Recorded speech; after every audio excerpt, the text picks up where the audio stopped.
ल हामीले चाहिँ अहिले बाइक पनि पार्किङ गरिसकेका छौँ। अहिले चाहिँ हामी झापाको सैनिक बजारमा सैनिक महोत्सवमा छौँ। साथीहरू गेटमा टिकट काट्नलाई पर्खिरहेका छौँ।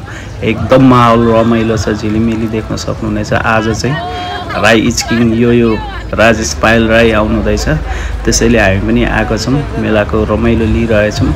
एकदम रमाइलो छ माहौल, भित्र देख्न सक्नुहुनेछ बच्चाहरू एकदम खुसी छ। अनि यतापट्टि सबै देख्न सक्नुहुनेछ, एकदम रमाइलो छ आज चाहिँ। ल ऊ पर रहेछ ठ्याक्क स्टेज चाहिँ हेर्न सक्नुहुनेछ, एकदम रमाइलो एकदम। मेरो हेर्नुहोस् भाइहरू भान्जा सन्देश याक्खा सामेल भाइ पनि त्यसै गरी भान्जा। अनि एउटा फोटो पनि हामीले लियौँ मेमोरीको लागि। यसरी पिङहरू पनि विभिन्न किसिमको खेल्न र हेर्न पनि सक्नुहुनेछ।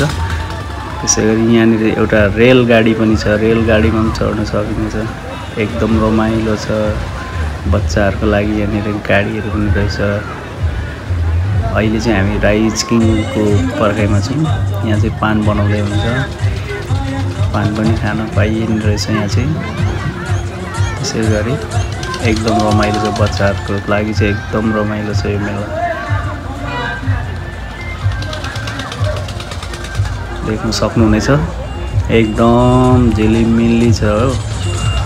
अब राजेश पायल राई पनि लगभग आइसक्नु भयो जस्तो छ।